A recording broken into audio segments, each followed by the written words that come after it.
The sun rose over Sarangani. It was a day like any other day. The light touched the green mountains. It sparkled on the blue sea. In the small towns, people were starting their day. Roosters crowed, a familiar sound. The smell of fresh bread and brewing coffee drifted from kitchens.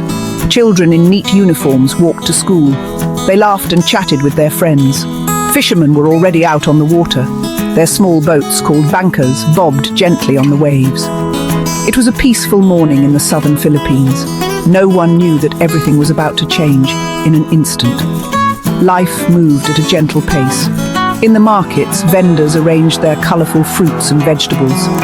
Jeepneys, the famous local buses, rumbled down the streets. They were painted in bright, cheerful colours. Music played from their speakers. People went to work. They went to school. They went about their daily chores. The world felt safe and steady. The ground beneath their feet was solid and firm. It was something no one ever thought to question. It was just there, holding up their homes, their schools and their lives. The day promised nothing but ordinary moments. In a small classroom, a teacher named Maria prepared her lesson. She wrote on the blackboard with white chalk. Her students were ready to learn about history. They sat at their wooden desks, listening to her voice. At home, a young boy named Leo played with his dog. His mother watched him from the kitchen window. She was cooking rice for their lunch. The family was looking forward to eating together. These were simple moments. They were quiet moments. They were the small pieces that made up a happy life in their peaceful corner of the world. Everything felt normal. The sky was clear. A gentle breeze rustled the leaves of the coconut trees. The rhythm of life was predictable and comforting. The people of Sarangani had no reason to expect anything different. They trusted the ground they walked on. They trusted that the day would end as quietly as it had begun. But deep beneath the surface of the earth, something was stirring. A powerful force was building up. It was a force that would soon break the morning's calm and test the strength of everyone who called this beautiful place home. It happened without any warning. At first, it was just a low rumble. It sounded like a big truck passing by, but the sound grew louder. It became a deep, angry roar that seemed to come from everywhere at once. Then the shaking started. The ground began to tremble. It was not a gentle shake. It was a violent jolt. It felt as if a giant hand had grabbed the world and was shaking it hard. The solid earth turned into a rolling wave. It was impossible to stand. It was impossible to think. There was only the roar and the violent motion. Inside Maria's classroom, the world turned to chaos. The blackboard rattled against the wall. Books and pencils flew off the students' desks. The children screamed. They dove under their desks just as they had practiced in drills. Maria shouted for them to stay down and cover their heads. The concrete walls of the school groaned and cracked. Dust filled the air, making it hard to breathe. Outside, the ground swayed so much that trees looked like they were dancing. The peaceful morning was gone. In its place was pure terror and confusion. At his home, Leo was thrown to the floor. His dog yelped in fear. His mother screamed his name from the kitchen. Plates and glasses crashed down from the shelves, shattering into 1,000 pieces. The entire house shook as if it were made of paper. Leo's father, who was working nearby, felt the powerful tremor. He immediately thought of his family.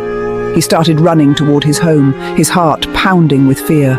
All around him, people were running out of their houses and shops. The noise was deafening. It was the sound of the world breaking apart. The shaking seemed to last forever. In reality, it was less than a minute. But in that short time, everything changed. When the violent motion finally stopped, a strange silence fell. It was a silence filled with fear. People slowly came out from under tables and desks. They looked around at the damage. Walls had collapsed. Windows were shattered. The solid, dependable world they knew just moments before was now a place of ruin and uncertainty. The earthquake was over, but the struggle was just beginning. The real test of their courage was about to start. Maria, the teacher, took a deep breath. She had to be strong for her students. "Is everyone okay?" she called out. Her voice was shaky, but it was calm. One by one, the children answered. They were scared, but they were safe under their desks. Maria carefully led them out of the damaged classroom. They went to the open schoolyard, away from falling debris. She counted each student, her heart racing until she knew every single one was accounted for. She held the hands of the crying children. She told them they were brave. She was their teacher, but now she was also their protector. Leo and his family were lucky. Their house was damaged, but it was still standing. His mother held him tight. His father had made it home safely. They stood together outside, looking at the cracks in their walls. They were shaken, but they were a family. They were together. That was what mattered most. All around them, their neighbors were checking on each other.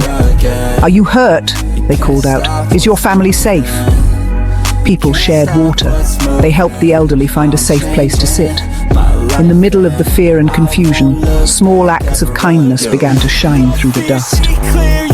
A volunteer named David was at the town market when the earthquake hit. He worked for a local rescue group. His training immediately took over. He knew people would be trapped. He knew people would be hurt. He grabbed his first aid kit and started searching. He helped a woman who had fallen. He checked on an elderly man who was trapped in his small shop. David was not a soldier or a police officer. He was just an ordinary person who had chosen to help others. On this day, his choice made him a hero. He ran toward the danger when others were running away. These were just a few of the stories. All across Sarangani, there were thousands more. There were stories of parents protecting their children. There were stories of friends helping friends. There were stories of strangers coming together to face the disaster. The earthquake had shaken their homes and their lives, but it could not shake their spirit.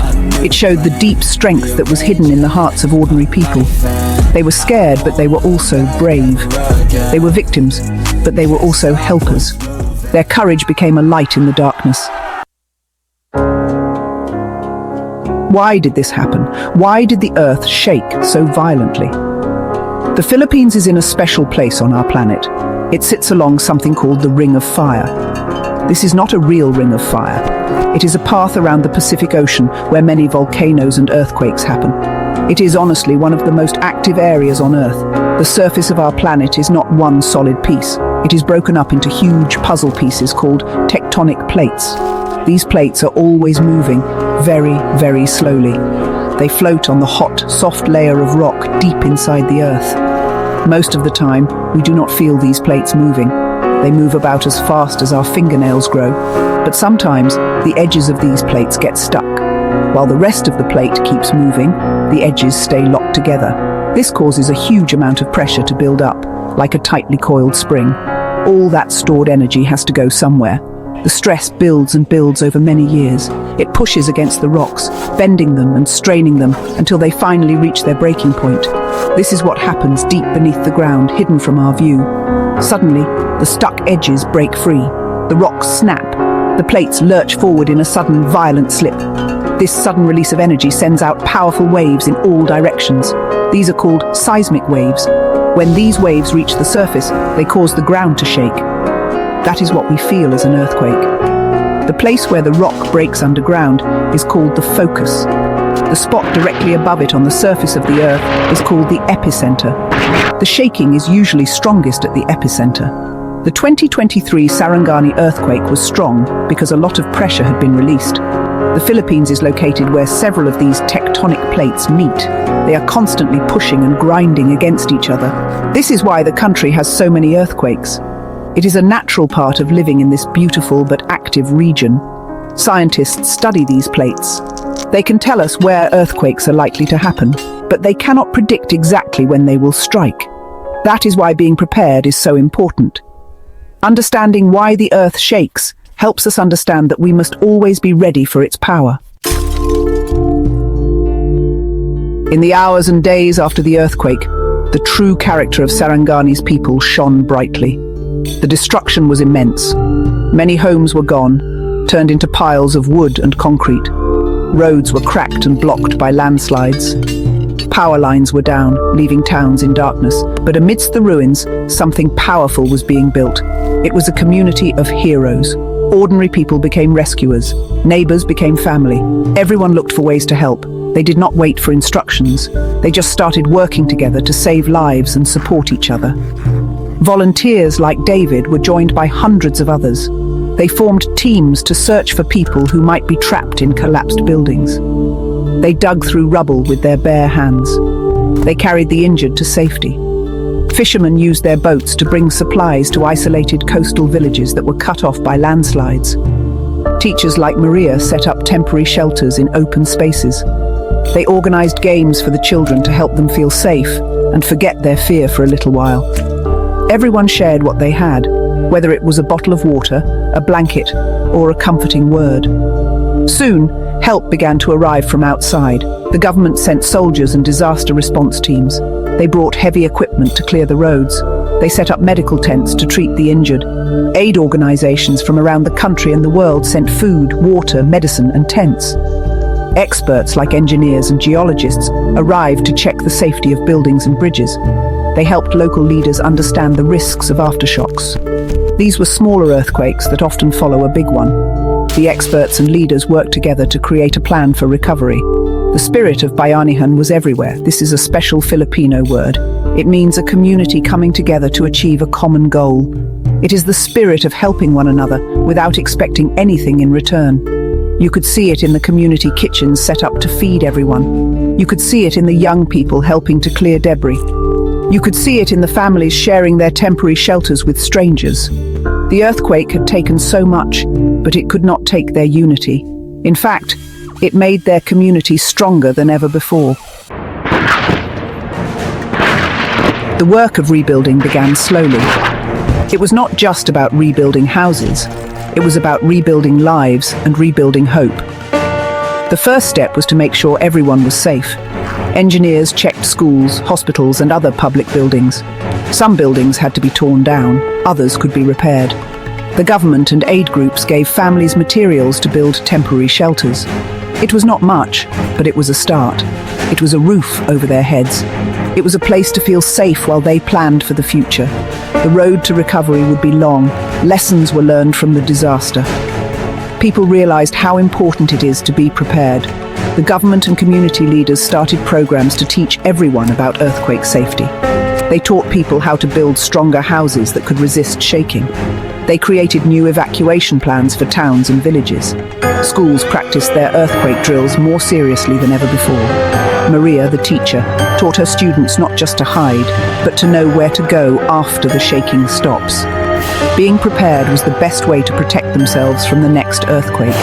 Simple steps can save lives. It is important for every family to have a plan. Talk about what to do during an earthquake. Practice the drop, cover, and hold on technique. Prepare an emergency kit. This kit should have a flashlight, a first aid kit, extra batteries, water, and some food that does not need to be cooked. Know the safe spots in your home, like under a sturdy table. Know the dangerous spots, like near windows or heavy furniture that can fall over. These simple things can make a big difference when a disaster strikes. The story of the Sarangani earthquake is a story of great loss, but it is also a story of incredible courage and hope. It showed that even when nature shows its fearsome power, the human spirit is stronger. It showed that in the darkest of times, people can come together to help one another. The people of Sarangani are rebuilding their homes and their lives. They are building back stronger with more knowledge and a greater sense of community. They are a reminder to all of us that by preparing together and caring for one another, we can face any challenge.